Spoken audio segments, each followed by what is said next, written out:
Welcome to Detroit, Michigan, in the United States, where the Detroit Historical Society operates 2 museums and cares for the city's collection of nearly 300,000 artifacts. Our mission is to tell Detroit's stories and why they matter, while at the same time collecting and preserving the history that is being made in our region right now. Our responsibility as the historians for the region and the protectors of the historical patrimony of the city is to both share the history and to protect it. This mission is broad, and Detroit's fascinating stories and priceless artifacts are endless, but our resources are not. Budgets are always tight, and expenditures are prioritized carefully. As a result, our environmentalism started as accidental, achieved as happy accidents created opportunities for us to do well by doing good. But as time went by, we recognized that the sustainable choices we made not only helped the environment, they helped our bottom line as well. Hi, I'm Rebecca Salminen Witt, Chief Strategy and Marketing Officer for the Detroit Historical Society. I'm here in the streets of Old Detroit where we take visitors through time from the 1840s all the way to 1900, along an authentic streetscape from the time. All of the buildings and materials you see here are artifacts installed in the Detroit Historical Museum as part of its original 1951 construction. This is the most iconic exhibit in this museum, remembered and beloved by millions of visitors over its 75-year history. It's also the scene of major flooding in 2021. Detroit is an old city by U.S. standards, with infrastructure dating back over 300 years. It's located along the banks of the Detroit River, which is a part of the waterway which connects 2 of the Great Lakes, Lake Huron and Lake Erie. This unique geographical location gave the city its original name, Wauwiyatanang, where the river bends, given by its first peoples, the Anishinaabe. It also gave the city the name we call it now, Detroit, which comes from the French language word détroit, meaning straight.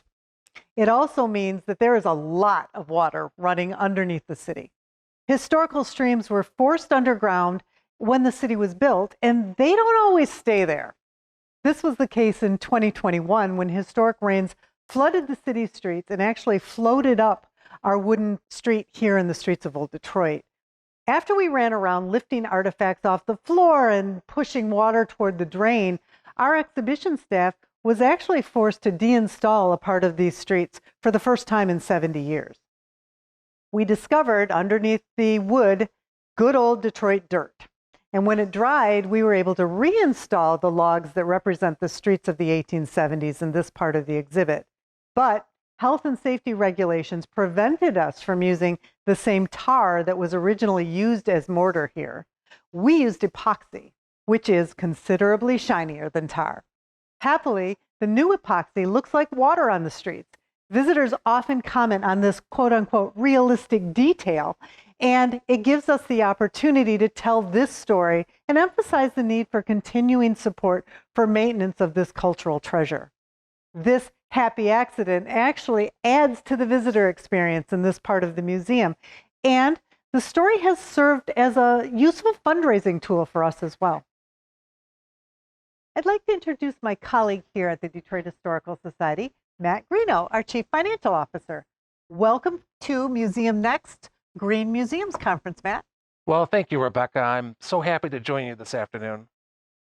Matt, we are talking today about the incremental improvements that museums can make just by making smart spending decisions as opportunities present themselves.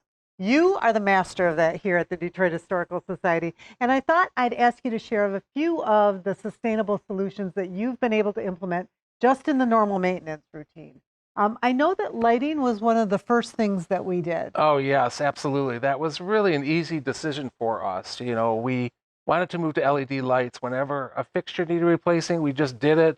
And we did it incrementally over the last 5 years or so. But it's amazing. It has really saved us quite a bit on our electricity and our utility costs. I know we're always talking about carpet around here too. We also started using a modular system to replace our carpet again. Was that another cost-saving choice that ended up being an environmental win as well? That's right. We went to a system of using carpet squares that can be swapped out individually when there's some kind of a spill or damage. And that saves us money, but it was also much easier for the staff to manage carpet squares versus putting in full rolls of carpet where we'd have stuff going to landfill. And really, we were providing the best visitor experience overall. Nobody wants dirty carpet to distract from the great stories that we tell here. Yeah, no kidding. With all the work that goes into our exhibits, we surely don't need our visitors concentrating on dirty carpet instead of all of the history that surrounds them. You know, it isn't an accident that we are sitting in a conference room surrounded by these gorgeous original windows from 1951. Tell us a little bit about the latest opportunity we have to make this museum more sustainable. You know, this is really a once in a lifetime opportunity, and we're just learning how to keep the sustainability factor always in mind when we have opportunities like this. So we're going to, in this case, we had an unexpected allocation of funding, and we're going to have to spend it on a large capital project. And as you can imagine, with 3 facilities, we had plenty of options. But in this case, we chose to replace the windows at this museum. They are original to the building from 1951, and they're going to make a long-term impact on our finances by lowering utility costs and providing a better workspace. And this is a project we couldn't do incrementally. So this one-time large gift makes it possible for us. Matt, thank you for really leading our sustainability efforts here. I know there are so many other small things that you've been able to do to make us more sustainable just by keeping that goal in mind. Low VOC paints, installing a high efficiency HVAC system, even attention to roofing challenges at the Collections Resource Center. But I need to get down to the parking lot to show these folks one of your coolest projects. Well, we all know that visitor experience actually starts way before our visitors ever enter the museum.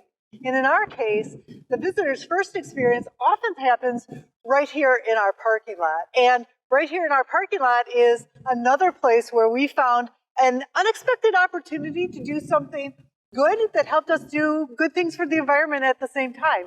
I'm here with our president and CEO, Ilana Rue. Hi, Ilana. Hi, Rebecca. So tell us a little bit about what we were able to do here in the parking lot that helped us do good by doing well. Absolutely. Well, a few years ago when we were getting our parking lot resurfaced, we thought it was the perfect opportunity to also install EV chargers.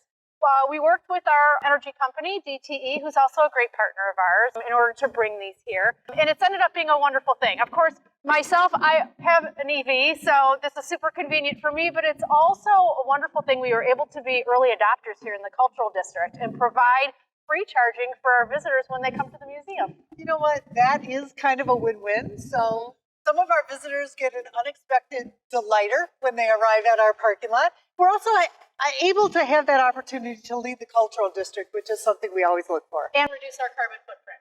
That's perfect. Win-win-win. Thank you, Ilana. Keeping that win-win-win objective in mind is really one of the keys to stumbling successfully into sustainability. Well, as you can see, we've made our way to our other museum, the Dossin Great Lakes Museum, which is a maritime museum devoted to Detroit's place in the human history of the Great Lakes. Located on Belle Isle, Detroit's historic island park, this museum was constructed in 1961. It took the place of the first museum to occupy this site, the Museum of Great Lakes Maritime History, located aboard the JT Wing, which was the last schooner to ply the Great Lakes. When the JT Wing succumbed to dry rot, she was burned on her mooring. This building was built in her place with the benefit of a gift from the Dossin family, who had raced their hydroplane, the Miss Pepsi, on the Detroit River near this site. In 2019, we began a multi-million-dollar, multi-year project to renovate the exterior grounds of the Dossin Great Lakes Museum.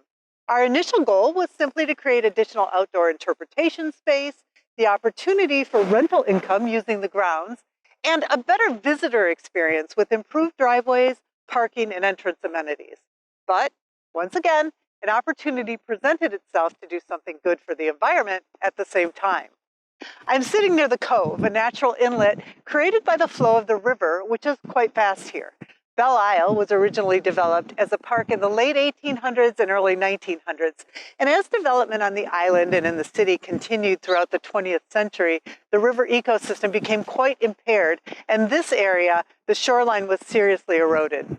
The Outdoor Enhancement Project here at the Dossin Great Lakes Museum gave us the opportunity to repair some of this historic degradation by incorporating an environmentally appropriate shoreline restoration project into the plans.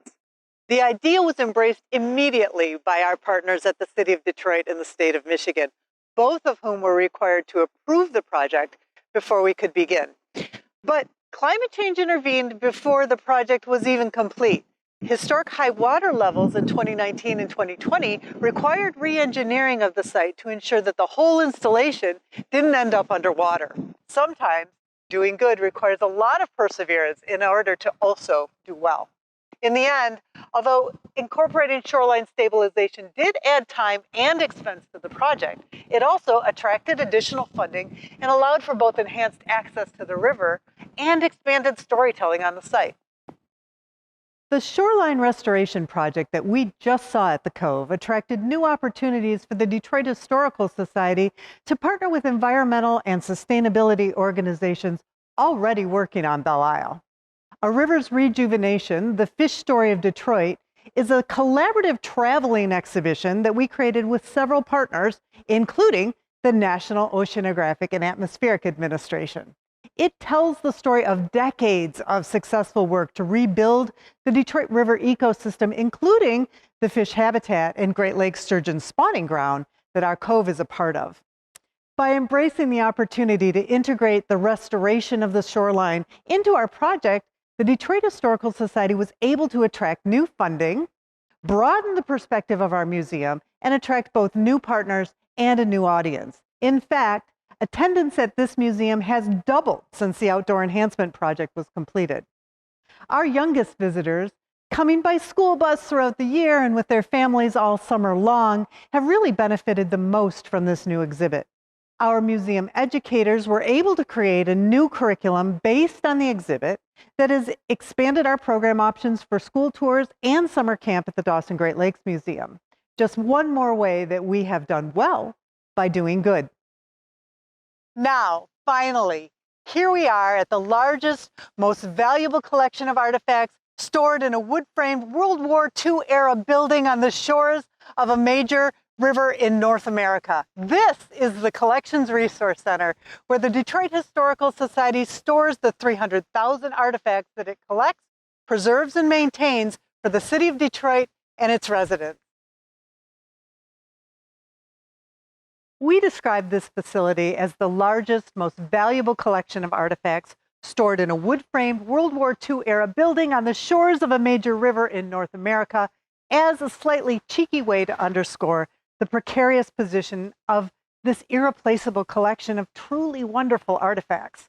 Here with me now is Jeremy Dimmick, the Director of Collections and Curatorial here at the Detroit Historical Society. Jeremy, welcome to the Green Museums Conference.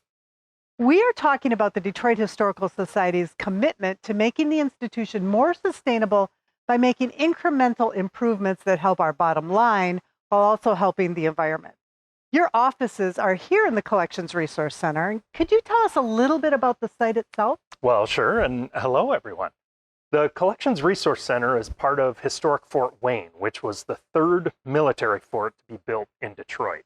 Fort Wayne was originally surveyed in 1840 to protect the United States from Great Britain and later Canada across the Detroit River.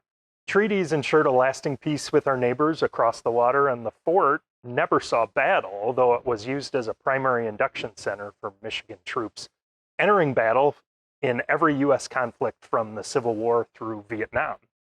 In fact, this building was built in the World War II era. I know you've heard me describe the building before. The largest and most valuable collection stored in a wood frame building, yada, yada.